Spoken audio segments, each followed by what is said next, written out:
ఆంధ్రప్రదేశ్లో అందులోనూ రాయలసీమలో ఆళ్లగడ్డ రాజకీయం రూటే సెపరేటు. ఇక్కడ గంగుల వర్సెస్ భూమా కుటుంబాల మధ్య రాజకీయ ఆధిపత్య పోరాటం కనిపిస్తుంటుంది. 1970ల నుంచి ఈ రెండు ఫ్యామిలీలే ఆళ్లగడ్డ రాజకీయాలను శాసిస్తున్నాయి. 2014లో వైసీపీ అభ్యర్థిగా ఉన్న భూమా శోభా నాగిరెడ్డి ఎన్నికలు 2 వారాల్లో ఉన్నాయనగా చనిపోయారు. అప్పటికే ఎన్నికల ప్రక్రియ చివరి దశకు చేరుకోవడంతో పోల్స్ నిర్వహించారు. ఆ ఎన్నికల్లో శోభానాగిరెడ్డి గెలిచారు.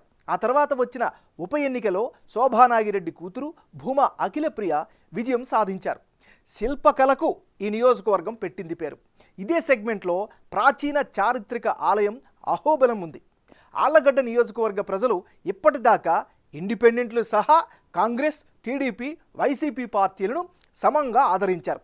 మరి ఇప్పుడు మారిన రాజకీయ సమీకరణాలతో ఆళ్లగడ్డలో ఓటర్ నాడి ఎలా ఉందో తెలుసుకునే ముందు 2019 అసెంబ్లీ ఫలితాలను ఓసారి పరిశీలిద్దాం. 2019 ఎన్నికల్లో గంగుల బ్రిజేంద్రరెడ్డి వర్సెస్ భూమా అఖిలప్రియ వీళ్ళిద్దరి మధ్య పోటీ జరిగింది. ఆ ఎన్నికల్లో వైసీపీకి ఏకంగా 57%, తెలుగుదేశానికి 38%, ఇతరులకు 5% ఓట్లు దక్కాయి. అంటే 2019 అసెంబ్లీ ఎన్నికల్లో ఆళ్లగడ్డలో వైసీపీ నుంచి గంగుల బ్రిజేంద్రరెడ్డి, టీడీపీ నుంచి భూమా అఖిలప్రియ పోటీ చేశారు. ఇందులో వైసీపీ నుంచి నిలబడ్డ బ్రిజేంద్రరెడ్డి ఏకంగా 57% ఓట్లు రాబట్టారు. టీడీపీ అభ్యర్థి అఖిలప్రియ 38% ఓట్లు తెచ్చుకున్నారు. 2014లో టీడీపీ టికెట్పై పోటీ చేసిన గంగుల ప్రభాకర్ రెడ్డి కొడుకే 2019లో వైసీపీ టికెట్పై పోటీ చేసి గెలిచిన బ్రిజేంద్రరెడ్డి గత ఎన్నికల్లో దాదాపు 20% ఓట్లతో సమీప ప్రత్యర్థిపై ఘన విజయం సాధించారు గంగుల బ్రిజేంద్ర. అఖిలప్రియ టీడీపీలోకి వెళ్లడం, అలాగే వైసీపీ రాష్ట్ర వ్యాప్త హవా బ్రిజేంద్రరెడ్డి విజయానికి కారణమైంది. మరి ఈసారి ఎన్నికల్లో ఆళ్లగడ్డ సెగ్మెంట్లో రాజకీయం ఎలా ఉండబోతుందో Big TV exclusive detailed election సర్వేలో వెల్లడైన అభిప్రాయాలను ఇప్పుడు పరిశీలిద్దాం. ముందుగా అభ్యర్థుల వారీగా ఎవరి బలాలు బలహీనతలేంటో పరిశీలిద్దాం. ముందుగా గంగుల బ్రిజేంద్రరెడ్డి. ఈసారి ఈయనకి అనుకూలమైనటువంటి అంశాలు ఏమిటి? గంగుల ఫ్యామిలీ 2017లో వైసీపీలో చేరడంతో పూర్తిగా అక్కడ సీన్ అంతా మారిపోయింది, పొలిటికల్ ఈక్వేషన్స్ మారిపోయినాయి. మరోవైపు కుటుంబ బలగం నుంచి గట్టి మద్దతు అయితే ఈయనకి స్పష్టంగా కనిపిస్తోంది. మరోవైపు మంచి కమిట్మెంట్ ఉన్నటువంటి నాయకుడు అనే అభిప్రాయం జనంలో కనిపిస్తూ ఉంది. మరోవైపు గ్రౌండ్ లెవెల్లో యాక్టివ్గా ఉంటున్నారు, ప్రజలతో మమేకమవుతున్నారు. ఇవన్నీ కూడా బ్రిజేంద్రకి కలిసి వచ్చేటువంటి అంశాలు. మరి గంగుల బ్రిజేంద్రరెడ్డికి మైనస్ అయ్యే అంశాలు ఏమిటి? ఆల్మోస్ట్ ఆళ్లగడ్డ నియోజకవర్గ రోడ్ల పరిస్థితి అధ్వానంగా తయారయ్యాయి. ఈ విషయంలో అన్ని వర్గాల వాళ్ళు కూడా నెగిటివ్గా ఉన్నారు. 3 మండలాల్లో తీవ్రమైనటువంటి నీటి ఎద్దడి కనిపిస్తుంది. నీటి కష్టాలు ఈసారి ఈయనకి కష్టమయ్యే అవకాశం ఉంది. ఇక ఆళ్లగడ్డలో ఉద్యోగ అవకాశాల కొరత స్పష్టంగా కొట్టొచ్చినట్లుగా కనిపిస్తోంది. మరోవైపు ఆళ్లగడ్డలో భూముల విలువ పూర్తి స్థాయిలో పడిపోవడం కూడా వ్యాపార వర్గాల్లో వీరిపైన నెగిటివిటీ కనిపిస్తోంది. ఇక విద్యార్థినులకు ప్రత్యేకంగా జూనియర్ కాలేజ్ లేకపోవడం కూడా గత ఎన్నికల్లో ప్రామిస్ కూడా చేశారు. అది లేకపోవడం కూడా సాగకపోవడం మైనస్గా కనిపిస్తోంది. ఇది దీనికి సంబంధించినటువంటి ప్లస్లు మైనస్లు. తెలుగుదేశం పార్టీకి చెందినటువంటి నాయకురాలు భూమా అఖిలప్రియ. మరి అఖిలప్రియకి ఈసారి అనుకూలంగా ఉండేటటువంటి అంశాలేమిటి ఒకసారి కనుక పరిశీలిస్తే తల్లిదండ్రుల రాజకీయ వారసత్వమే ఆమెకి ప్రధానమైనటువంటి బలంగా ఇప్పటికీ చెప్పుకోవచ్చు. నెక్స్ట్, గత 2 ఏళ్లుగా సెగ్మెంట్లుగా నియోజకవర్గంలో బాగా యాక్టివిటీస్ చేస్తున్నారు, ప్రజలతో మమేకమవుతున్నారు. మరోవైపు నియోజకవర్గంలో ఇమేజ్ పెంచుకోవడం కూడా ఆమెకి బాగా కలిసి వచ్చేటటువంటి అంశం.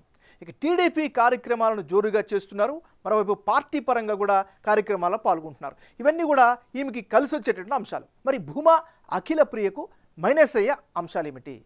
వైసీపీ అభ్యర్థిని ఏ మేరకు ఢీ కొట్టారు అనేటటువంటి అనుమానం కావచ్చు, లేకపోతే ఒక క్వశ్చన్ కావచ్చు, సర్వత్రా వినిపిస్తుంది. ఇది ఈమెకి సంబంధించినటువంటి ప్రధానమైనటువంటి మైనస్గా చెప్పుకోవచ్చు. ఇది ఈమెకి సంబంధించిన ప్లస్లు మైనస్లు. భారతీయ జనతా పార్టీకి చెందినటువంటి నాయకుడు భూమా కిషోర్ రెడ్డి. మరి భూమా కిషోర్ రెడ్డికి అనుకూలమైనటువంటి అంశాలు ఏమిటి? స్ట్రాంగ్ పొలిటికల్ బ్యాక్గ్రౌండ్ ఉండడమే ఈయనకి ప్రధానమైనటువంటి బలం. మరోవైపు ప్రజల్లో పాజిటివ్ ఇమేజ్ని అయితే పెంచుకోగలిగారు. ఇది కిషోర్ రెడ్డికి సంబంధించినటువంటి అనుకూలమైనటువంటి అంశాలు ప్రస్తుతానికి. మరి ఈయనకి మైనస్ అయ్యేటువంటి అంశాలు ఏమిటి? తరచూ పార్టీలు మారుతూ ఉన్నారు, ఒక స్టెబిలిటీ లేదు అనేటటువంటి ఒక అభిప్రాయం అయితే నియోజకవర్గంలో ఈయన పట్ల కనిపిస్తోంది. ఇది ఈయనకి సంబంధించినటువంటి ప్లస్లు మైనస్లు. ఆళ్లగడ్డలో కులాల వారీగా లెక్కలు ఎలా ఉన్నాయి, వారు ఏ పార్టీకి అనుకూలంగా ఉన్నారో పరిశీలిస్తే ఈ నియోజకవర్గంలో ఎస్సీ సామాజిక వర్గం 22%, బలిజలు 21%, ముస్లింలు 19%, యాదవులు 15% మంది నివసిస్తున్నారు. అంటే ఆళ్లగడ్డ నియోజకవర్గంలో ఎస్సీ కమ్యూనిటీకి చెందిన వారు 22% మంది ఉన్నారు. ఇందులో 50% మంది వైసీపీకి సపోర్టుగా ఉంటామని బిగ్ టీవీ సర్వేలో తమ అభిప్రాయంగా చెప్పారు. అలాగే 40% తెలుగుదేశం పార్టీకి, 10% ఇతరులకు మద్దతు ఇస్తామని చెబుతున్నారు. మరో కీలకమైన బలిజ సామాజిక వర్గ ప్రజల్లో 40% మంది వైసీపీకి, 50% మంది టీడీపీకి, 10% ఇతరులకు ఓటు వేస్తామని చెబుతున్నారు. అలాగే ముస్లింలలో 60% మంది అధికార పార్టీకి, 30% తెలుగుదేశం పార్టీకి, 10% ఇతరులకు సపోర్టుగా ఉంటామని సర్వేలో తెలిపారు. యాదవుల విషయానికి వస్తే వైసీపీకి 40%, టీడీపీ జనసేన ఉమ్మడి అభ్యర్థికి 50%, ఇతరులకు 10% సపోర్ట్ ఇస్తామని చెబుతున్నారు. ఇక రానున్న ఎన్నికల్లో ఆళ్లగడ్డ నియోజకవర్గంలో ఫలితాలు ఏ విధంగా వచ్చే అవకాశం ఉందో ఇప్పుడు పరిశీలిద్దాం.